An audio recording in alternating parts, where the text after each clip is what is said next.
Babalik muli ang inyong lingkod. Once again, Virador Pico, Happy New Year mga kababayan ko.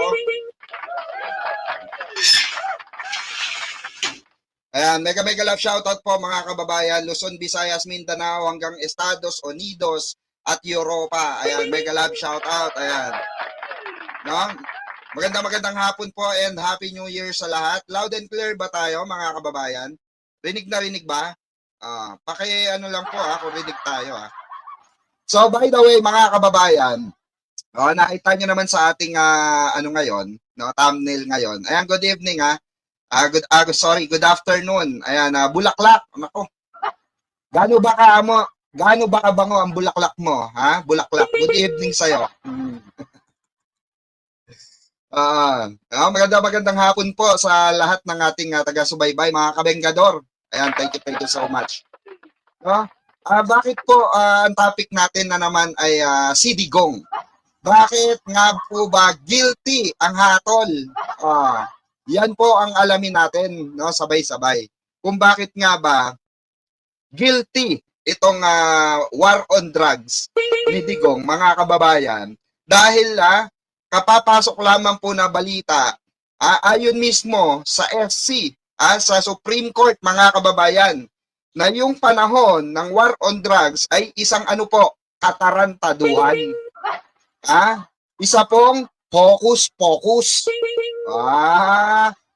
Mukhang nababaliktad ang kwento, mga kababayan. Mukhang ang SC nawawala na ang panig sa mga Duterte. Naku, mukhang alanganin ito, mga kababayan, sa sa paparating na mga kaso or na isampa kay Sara Duterte. Mukhang kakabahan na si Sara dito, mga kababayan.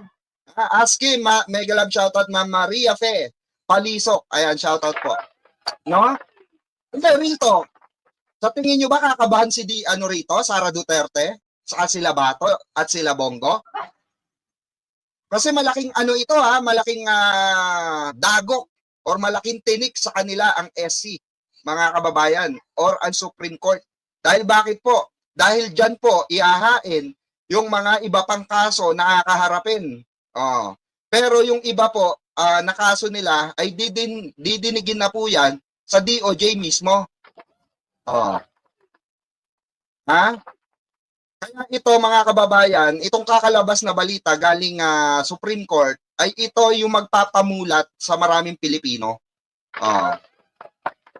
Nakatarantado ang malaki ay ang ipinaglalaban ng mga Duterte camp or ng Duterte block na sinasabi nila na si Digong ay superhero. Kayo bang mga to be honest, I want to be honest with you guys.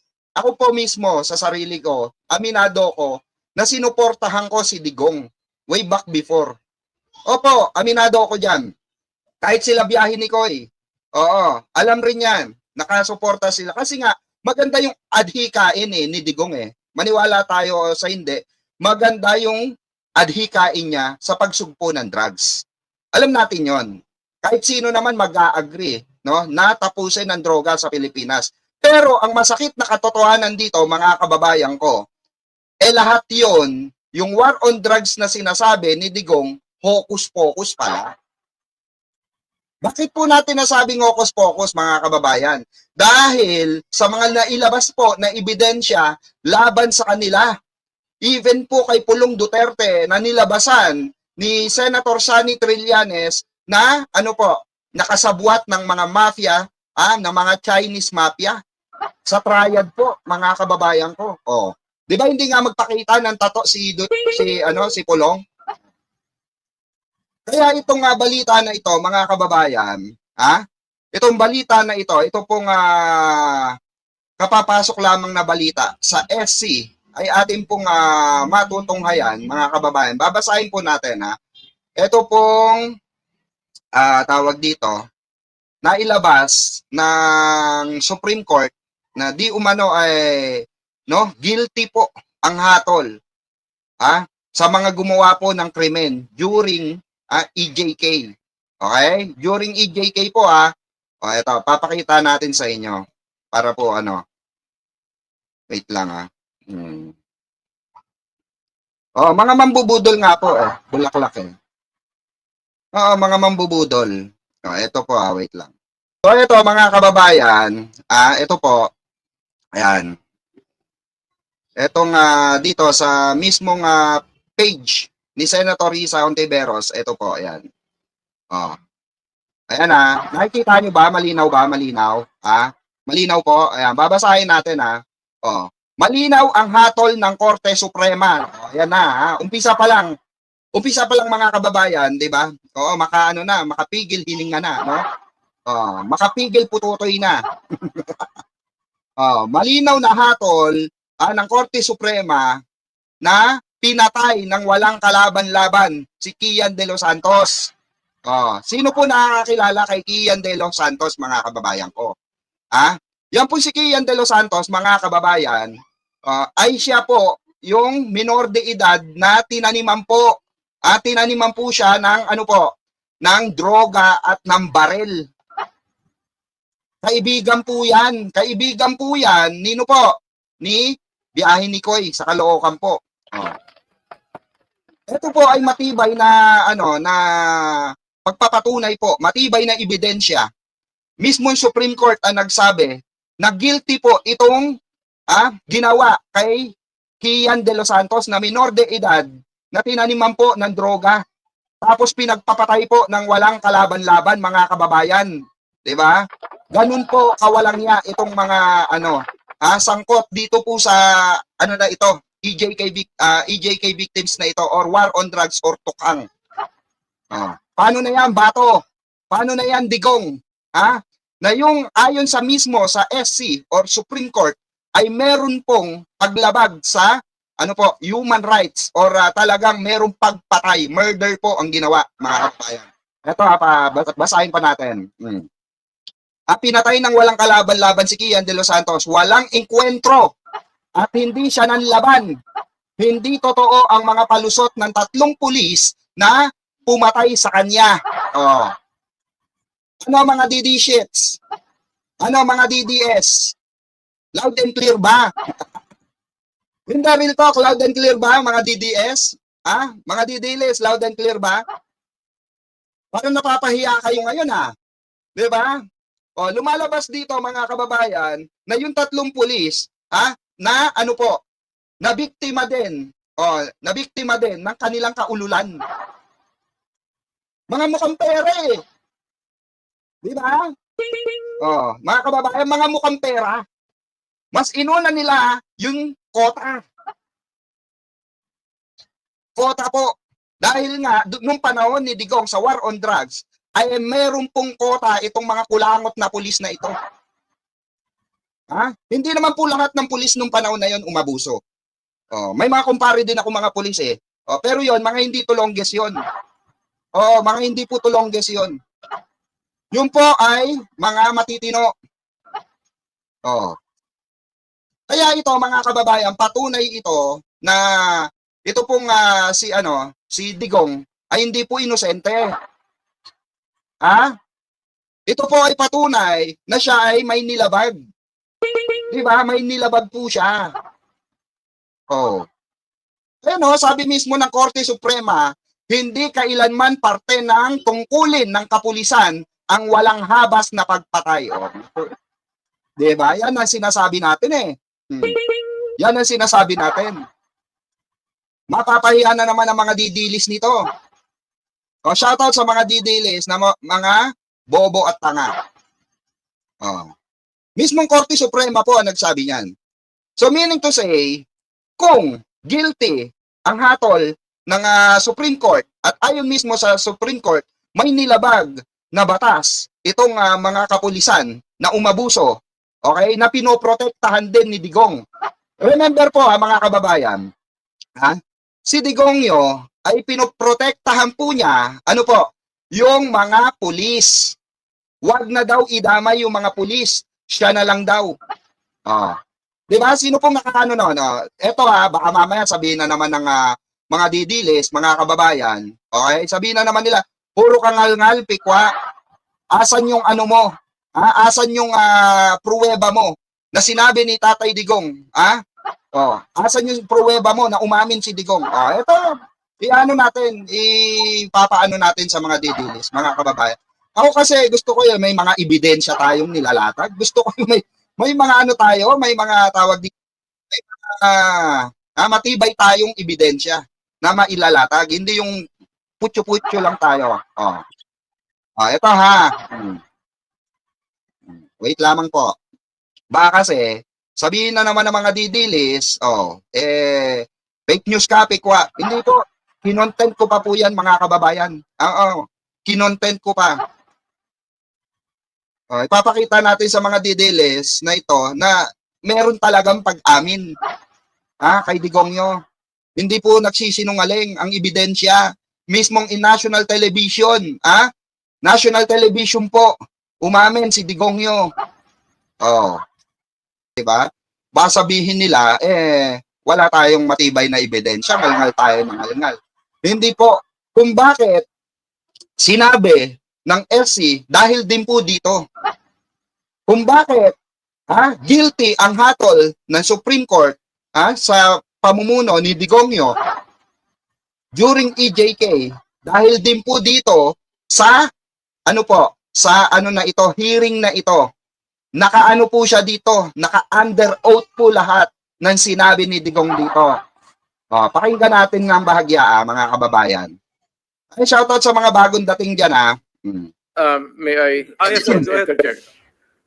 Lahat itong sa right side ko, dumaan ito ng Chief of Police Director. Correct. Puro commander ng death squad yan. I thought there was no assistance. Trabaho ng police yan. Di ba? Di ba? Tapos sasabihin, paano magiging guilty ang tatay namin? Fake news yan, sasabihin na naman nila. Naibalita na nga sa mainstream na ayon mismo sa Supreme Court ay walang habas na pinagpapapatay, pinagbababaril si Kian De Los Santos. Kasi pinagbatayan po ng SC yung under oath nitong matandang pukluban na gumaganon. Yung gumaganon na sa dahi. Yung tatay nilang karton. Di ba? Tingina mo, no? High blood na naman ako sa'yo, magbabagong taon na. Hindi kasi pagka binabalikan ko tong issue ni Digong, no, sa EJK, nabibwisit ako. Kasi alam nyo kung bakit? Ako mismo, myself, na-interview ko po yung mga biktima, pamilya ng biktima ng EJK na merong 5 years old, meron pa pong 5 years old na nadamay dahil sa katarantaduan at kawalangyaan, kabobohan ng matandang yan. Yan yung mukha na yan, nakikita niya. Walang ya pa sa walang ya. Diba? Ang sarap tirisin ng mukha, ang sarap angahan, diba? Naka-under oath po lahat yan. I thought there was no assistance. Trabaho ng police yan. Di ba trabaho daw ng police yung maging death squad? Di ba? Tapos sasabihin nila, hindi, mabait yan si Digong. Mabait yan si tatay, mga ungas. Harap-harapan na nga tayong tinatarantado ng mga ito. Tapos kayo, paniwalang-paniwala pa? Ma'am Maria Thomas, shoutout po. Ayan, sa mga bagong pasok po, shoutout. Happy New Year, everyone. Ayan. Shoutout po. Happy New Year sa mga kabenggador natin, mga kasama natin sa Bengador. Ayan. Mamaya magla-live yan mga yan. Tapos na ang Pasko. Hindi na sila busy, mga kababayan. Diba? Tapos sasabihin nyo, fake news na naman itong hatol ng SC. Diba? Hindi po magiging fake news yan dahil dito mismo sa video na ito na naka-under oath lahat po ng binitawan salita at yan po ay pinush. Inihain po yan, nino po? ni Senator Risa Hontiveros at ni Senator Sani Trillanes. Oh. Yan po ay matibay na ebidensya. Naka-under oath po siya dyan habang nagsasalita. Oh. Literally, hindi mo sabihin ng death squad. Yung isang senador, yan ang nakaupo dyan, si Senator De La Rosa. Death squad rin yan. Tignan nyo nga, kinanta ng walang yang matanda na yan. Tignan nyo yung nasa likod ni Digong, napagano na lang, natawa din eh. Kasi under oath si Duterte dyan. Naka-under oath. Natawa, nakita nyo, ulitin natin baka sabihin nyo, natatawa yung nasa likod. Death squad. Di ba? Natatawa, nasa likod. Yung isang senador, yan ang nakaupo dyan, si Senator De La Rosa. Natawa, di ba? Death squad rin yan. Di ba na? Natawa kasi, ikinanta eh. Ikinanta ni Digong yung kawalangyaan ng death squad. Itinuro pa si Bato. Si De La Rosa. Death squad din yan. Pero napagano na lang yung lalaki sa likuran. Bakit? Kasi naka-under oath. So meaning to say, si Bato, member talaga niya sa death squad. Di ba? Walang hiya mga Duterte, lalo na si Digong. Dapat mabulok na yan dyan sa ICC. Alam nyo, itong desisyon ng SC, Ma'am Jamie, ito po ay dadalin to ni Senator Trillanes saan po? Sa ICC. Katunayan na may hatol ang bansang Pilipinas sa pinatupad na EJK or War on Drugs ni Duterte. Kaya ito po ay matibay na ebidensya. Matibay na ebidensya po itong kakalabas na balita ng SC. Okay? Na guilty na meron talagang pinagpapapatay during Tukhang days. Dadalin po yan ni Senator Sani Trillanes sa ICC. Yang record. Yang record sa Supreme Court upang maging matibay na ebidensya at mabulok na ng tuluyan si Digong Yo. Wala ba tayo mga kamay? Diba? Palakpakan naman natin. At finally, nagkaroon ng hustisya, nagkaroon ng matibay na ebidensya laban kay Digong Yo. Dahil sa hatol na mismo ng ating Supreme Court na merong nilabag na batas itong kapulisan ni Digong Yo during his term. Talagang hindi na makakalabas si Digong, mga kababayan. Talagang dyan na siya mabubulok. Dyan aanayin niyang kupal na yan. Diba? Ako masaya ako dahil para sa mga biktima ng EJK. Ang mga demonyo kasi, mga kababayan, may karampatang katapat yan. Alam niyo yung mga demonyo, yung mga kagaya ni matanda na yan. Diba? Nararapat po yan na mabulok. Doon na anayin. Doon na tubuan ng alikabok. Doon na agiwin. Hanggang sa maging abo. Sa sobrang kayabangan ni Digong, kaya nakulong kung hindi siniraan si BBM, hindi yan makukulong. Kaya lang, atat na atat iupo si Sara. Kasi gusto nila, parang Gloria Macapagal Arroyo. Gusto nila ulitin yung nangyari kay Gloria Macapagal Arroyo and kay Erap Estrada. Diba? Kaya po yan. Ganon ang ginawa nitong mga ulupong na ito. Kaso, huli na ang lahat. Bakit po? Dahil mabubulok na si Digong Yo, saan po? Sa ICC. Dahil dito sa inilabas na report, okay? Mismo ng, Supreme Court. Diba? O ayon pa nga mismo sa Supreme Court, mga kababayan, ayon pa po mismo sa Supreme Court, ay walang habas na pinagpapapatay si Kian de los Santos. Ayon mismo yan sa report po. Ito, sabi ng Korte Suprema, hindi kailanman parte ng tungkulin ng kapulisan ang walang habas na pagpatay sa mga minor de edad at walang laban gaya ni Kian. Masayang balita ang desisyon na ito para sa pamilya at mga naulila ni Kian de los Santos.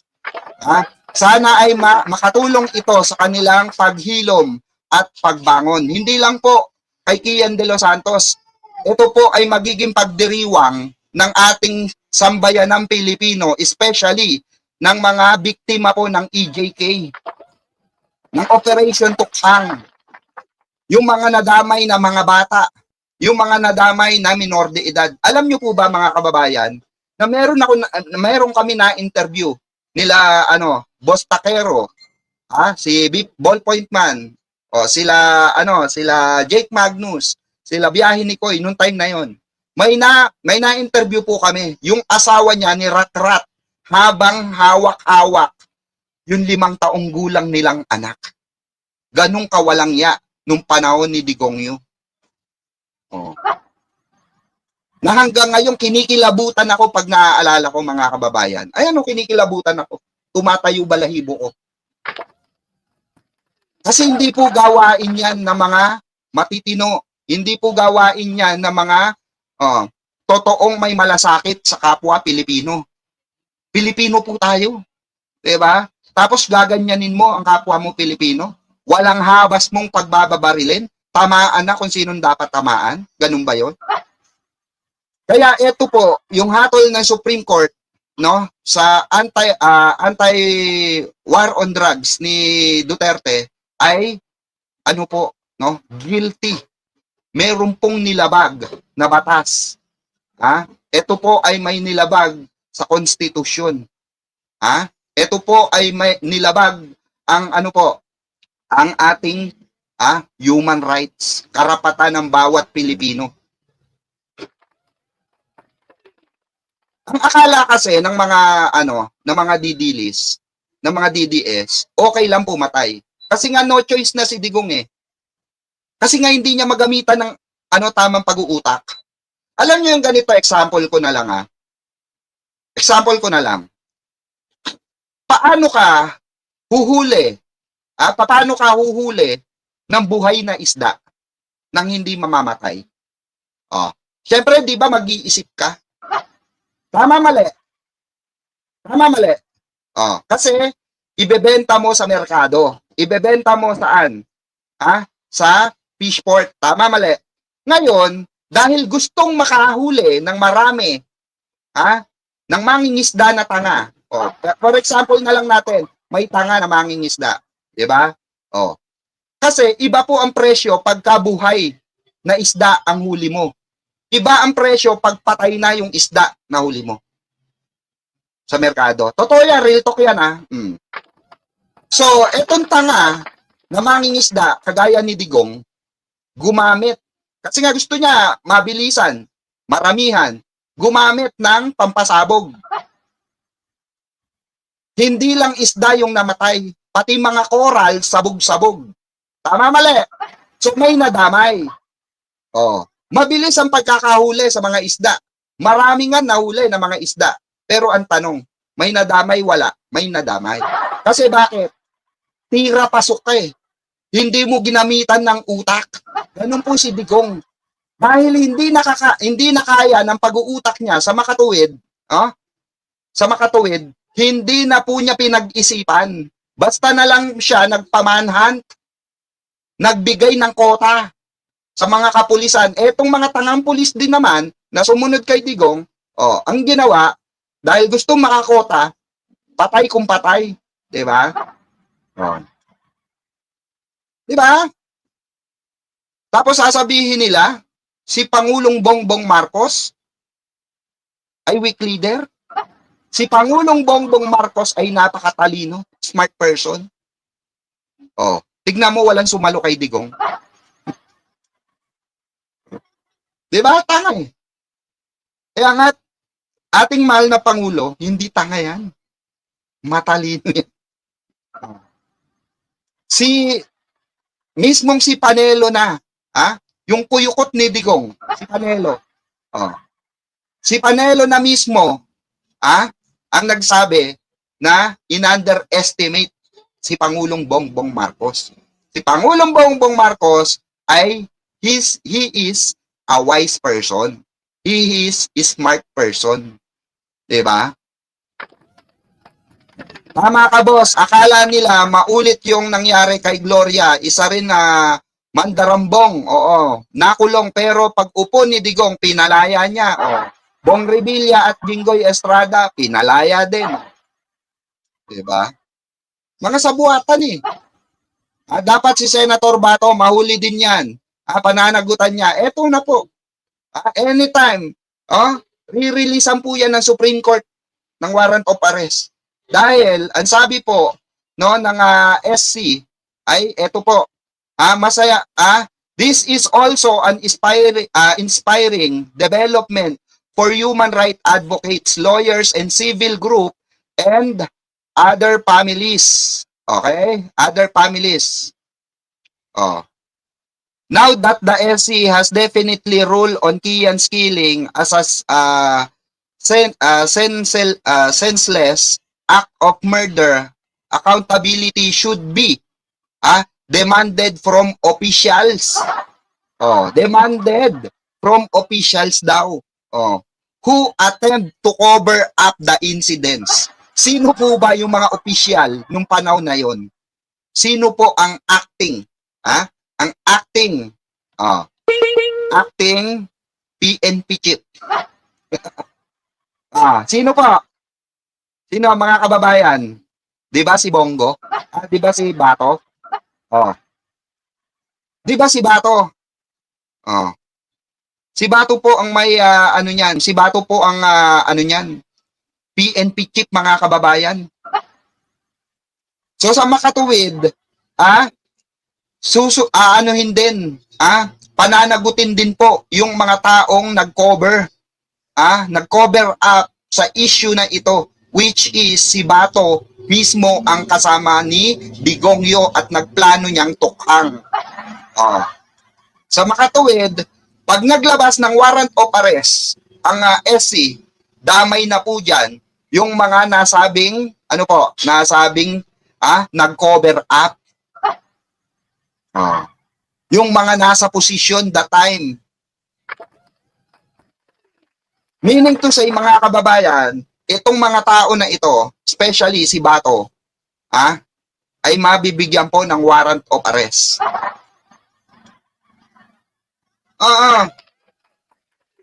Ganun po kawalang niya itong mga ito. Ganun po kawalang niya, kawalang modo, kawalang puso.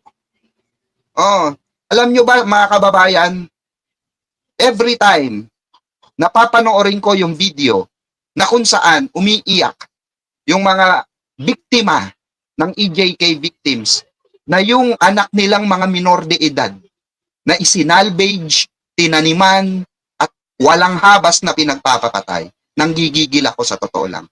Nanggigigil ako, promise. Kasi alam nyo, imagine niyo kung sa anak nyo mangyari yan, inutusan mo lang bumili ng mantika. Imaginin mo yung anak mo na minor de edad, inutusan mo bumili ng toyo or mantika. Pagbalik, na-report na sa'yo na pinatay. Na di umano ay tulak. Na walang habas na pinagpapapatay. Imaginin mo yun. Kung sa'yo mangyari yun. Diba? Hindi ka ba ikaw bilang isang tao, hindi ka ba gagante? Baka mapatay mo yung mga pulis. Kung ako yun, Diba? Si Kian de los Santos po, kung matatandaan nyo, mga kababayan, siya po ay minor de edad. Bibili lamang sa tindahan. Imagine that. Bibili lang sa tindahan. Di nga marunong mag-yosi yan eh. Hindi nga umiinom ng alak yan eh. Tapos sasabihin, sasabihin ng mga kutong lupa na abusadong mga pulis ay ano, ay di umano, ay ano daw, nanlaban. Oh. Yan si Digong, mga kababayan, hindi gumagamit ng utak yan. Tapos mga ngatwiran siya na hindi ka kasi nagpatakbo ng ng tawag dito, ng syudad, ng community. So meaning to say, the best ka, Digong, the best si Digong na nagpatakbo ng community. Napatayan na lang, old school na yan eh. Alam niyo yung ganyang batas? Oo, batas po yan ng katarantaduan. Oo, naku may naligaw. Sino to naligaw? Oo, Duterte ka pa ha? Diba? Yung Duterte mo mabubulok na sa kulungan. Ayan o, naglabas na ang Supreme Court. Confirms murder conviction of 3 police officer in Kian de los Santos killing. Na alam mo ba, alam nyo ba mga DDS, Junri, Maputol, alam mo ba na yung kaso na yan, yung nilabas ng Supreme Court na yan, ay dadalin niya ni Senator Trillanes para tuluyan ng mabulok si Digongyo sa ICC. Alam mo ba, hindi? Hindi mo alam yan, tanga ka eh. Kayo kasi mga didilis, bobo kayo eh.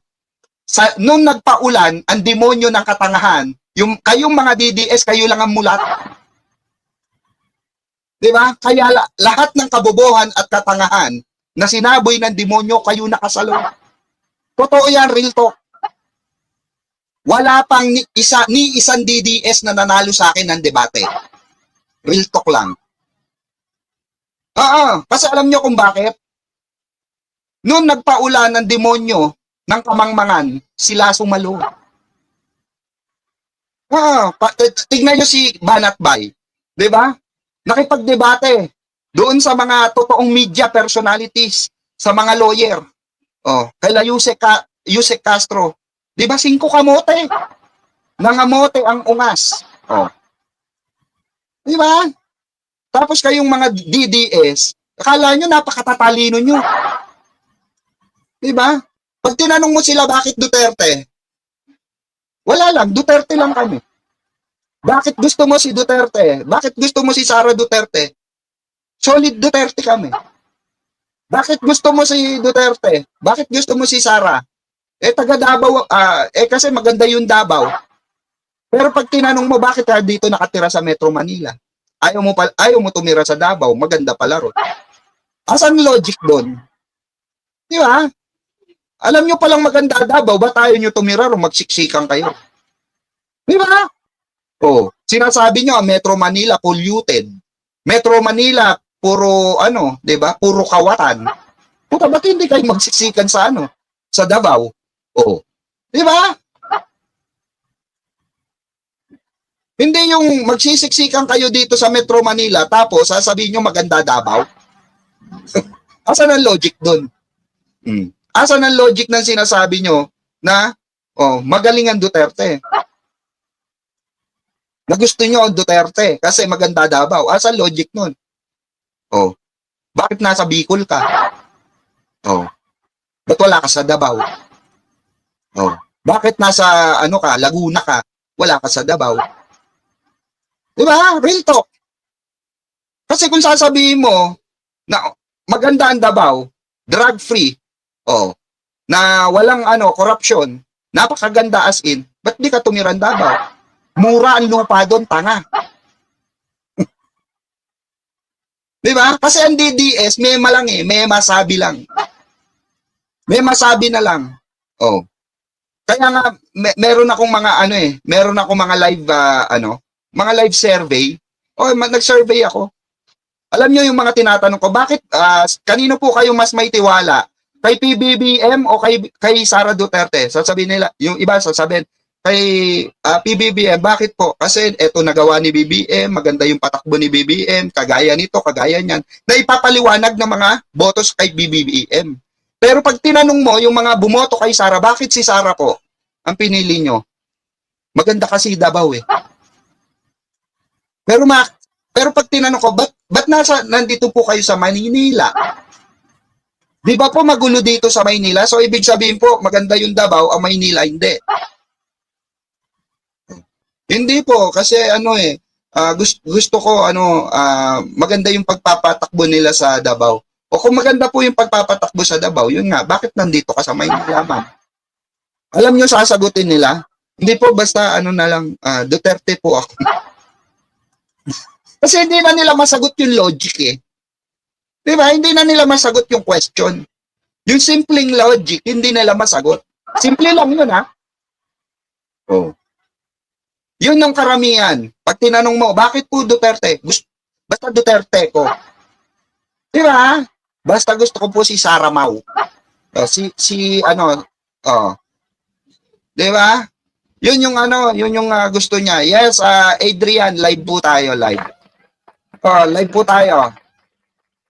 Davao, drug-free, pero may patayan. May mga, payaso, tatawid ng kagawad. Puro angas, pero ang kokote at utak, nag-agnas na. Ganyan po yung mga wala tayong magagawa. Sabi ko nga sa inyo, nung nagpaulan, ang demonyo ng katangahan, sinalo lahat ng DDS. Tingnan nyo si Sara, diba? Bakit gusto nyo maging presidente ang hayop niya? Gusto nyo maging presidente si Sara Mau, yung gusto ko sa, ang tinapay. Di ba? Napanood ko nga yung kay Yusek, Claire eh. Yung live ni Yusek Claire, yung reaction niya kay Sara. Tawa ako ng tawa kay Yusek eh. Dinaig pa raw yung robot ni Sara eh. Kailangan daw i-reprogram. Outdated na yung program. Battering na. Di ba? Nakakatawa naman kasi talaga eh. Etong mga Duterte, akala mo, superhero sila. Ang tingin nila sa sarili nila, lalo na yung mga supporter nila, ang akala ng mga kulangot, superhero si Digong. Alam mo, Boss Pekwa, ang sakit sa dibdib habang kwento mo, mga taong pinagpapapatay. Totoo po yan, real talk po yan. Kung kayo po, Mama Maria, kung naandun po kayo mismo sa senaryo na nag-interview kami nila Boss Takero, nung in-interview namin yung mga EJK victims, family nila, durog na durog ang puso nyo, promise. Kasi mararamdaman nyo yung hinagpis. Kung sabi nga nila kung ano daw yung ginawa sa anak nila, dapat yun din daw ang gawin kay Duterte. Kung paano pinatay yung anak nila, ganun din daw ang gawin kay Duterte sa ICC. Ganong kagalit itong mga tao na ito. Kasi imaginein mo, buhat yung anak buhat po yung anak. Pinagrararat-rat. Namatay pati yung 5 years old na bata. Imagine that, kaya ng konsensya nyo yan? Diba? Siyempre mga DDS, kaya ng konsensya nila yan. Imagine niyo habang naririnig nyo yun, habang naririnig namin yun, umiiyak yung nanay. Dahil nawala yung mag-ama niya. Mag-ama niya, nawala. 5 years old na anak niya, makikita niya sa harapan niya, na pinagbababaril, buhat ng asawa niya.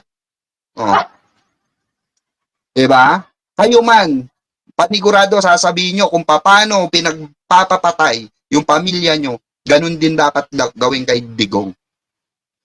Ganun din sasabihin nyo for sure. Kaya yan nilabas ng SC na yan, mga kababayan. Yan na po ang magpapabulok kay Digong sa ICC. Wala nang kawala si Digong dito. Kasi bakit po? Kung merong hatol ang SC or Supreme Court dito sa atin sa war on drugs at dinala sa ICC ni Senator Sonny Trillanes, sigurado 101% guilty. Guilty na yan. guilty na ang ihahatol dyan. Naniniwala ako, guilty na ang ihahatol dyan dahil meron ng statement at inilabas nahatol ang Supreme Court regarding dyan sa walang habas na pagpatay kay Kian De Los Santos. Okay? Tapos sasabihin ng mga DDS, bumabaksak na daw.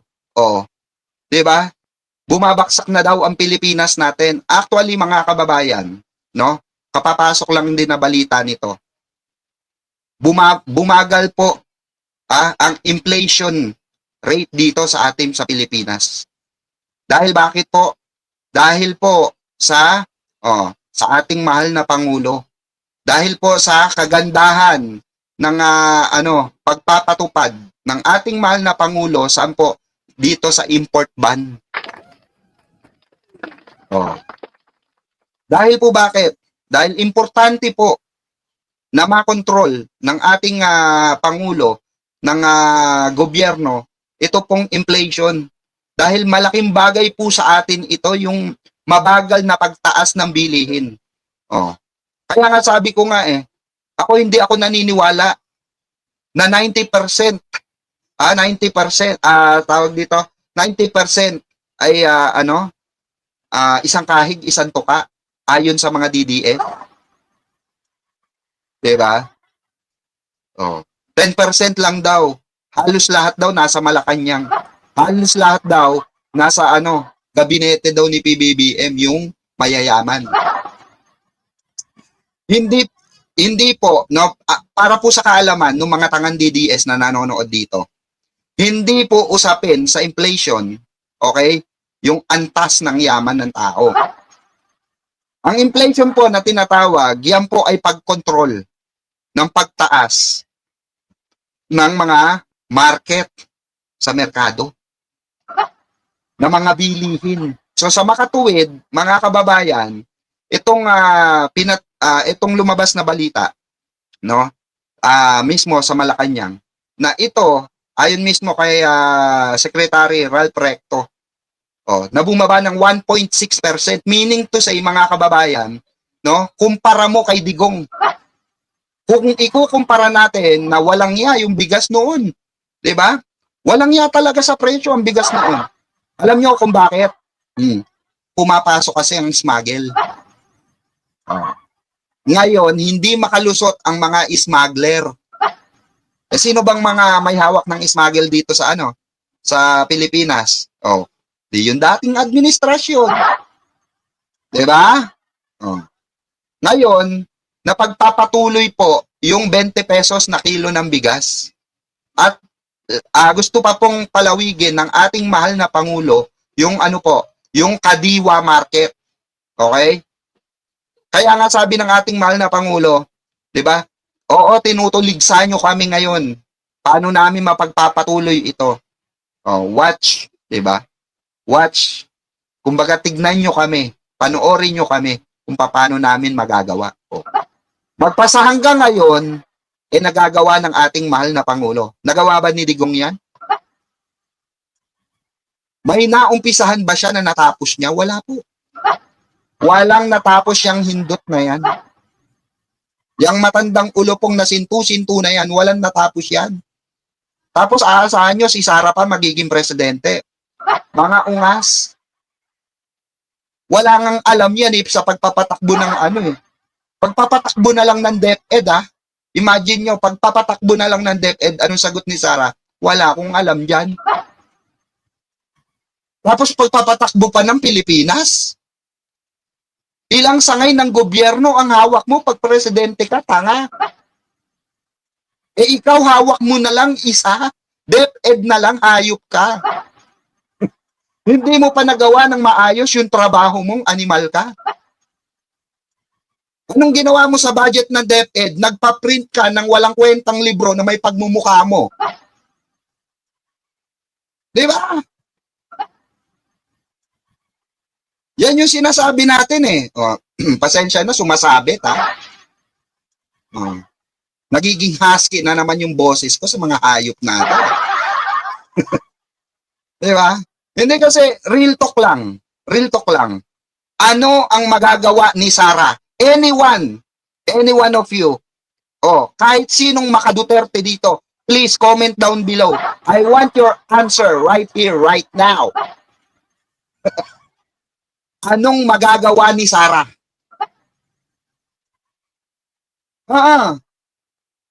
Yung simpleng pag-explanation lang sa pandesal hindi nga nagawa ng tama. Di ba? Wala ako maiisip, sabi. Wala ka talaga maiisip, Chi. Wala ka talaga maiisip kasi, di ba? Wala naman nasabing matino si Sara. Tapos aasahan pa natin maging presidente ang hayop na yan. Yan, dipunggol na yan. Di ba? Anong gagawin sa bansang Pilipinas niyan kung yung DepEd na nga lang? Imagine niyo guys. Dipugat, DepEd na lang. Iisang ano lang yan, iisang trabaho lang po yan, DepEd lang. Ang hawak ng ating Pangulo, lahat ng sangay ng gobyerno. Isa na lang po ang pinaubaya kay Sara Mau. Isa na lang. The rest kay Pangulo na.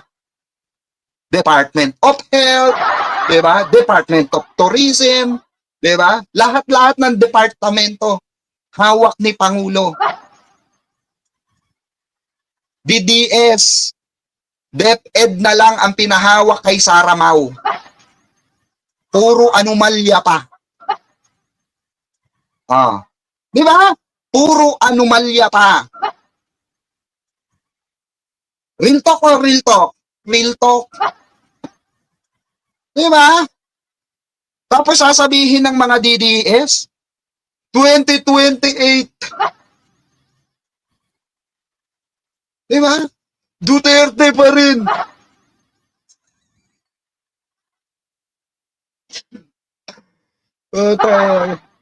Hayop.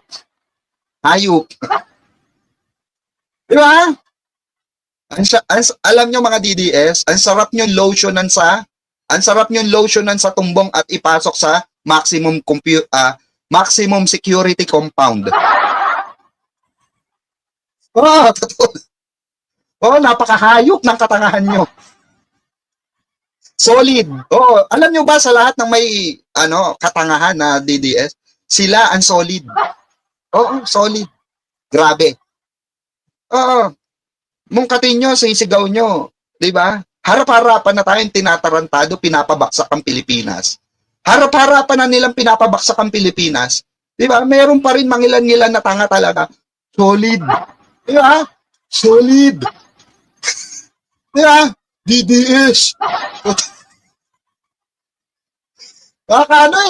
Nakakapunyeta. No? Bakit meron pang mga tangang natitira? Di ba? Di ba? Sara pa rin. Totoo nga kita eh. Di ba? Sarap. Ang sarap ng pangahan. Ha? Tapos sisisihin nila yung ating presidente na nagtratrabaho ng maayos. Na nagtratrabaho para sa sambayan ng Pilipino. Na ginagawa ang lahat para para maisalba yung katarantaduan na pinaggagawa ni Digongyo. Yung mga patuloy na sumusuporta sa Duterte, yung mga taong walang konsensya, correct. Di ba? Tingnan mo, kahit si Chi napapamura, Di ba? King ina nyo kasi. Mga DDS di ba? Yeah. Kaya nga ako solid. Solid kung sasabihin sa inyo, no, na ang tatanga ng mga Duterte supporter. Solid. Kasi nga, ni isa sa kanila, wala kang makakausap na maayos. Totoo yan. Totoo yan. Maraming salamat. Mabuhay ang bansang Pilipinas. Mabuhay po tayong lahat. Mabuhay ang ating mahal na Pangulong si PBBM. Gangster, we do that better than anybody. I bet you got it twisted, you don't know who to trust. So many player hating niggas trying to sound like us. Say they ready for the front, but I don't think they know it. Straight to the depths of hell is where them cowards going. Well, all you still down, nigga, holler when you see me. And let these devils be sorry for the day they finally free me. I got a caravan of niggas every time we ride. Hitting motherfuckers up when we pass by. Until I die, live the life of a boss player. Cause even when I'm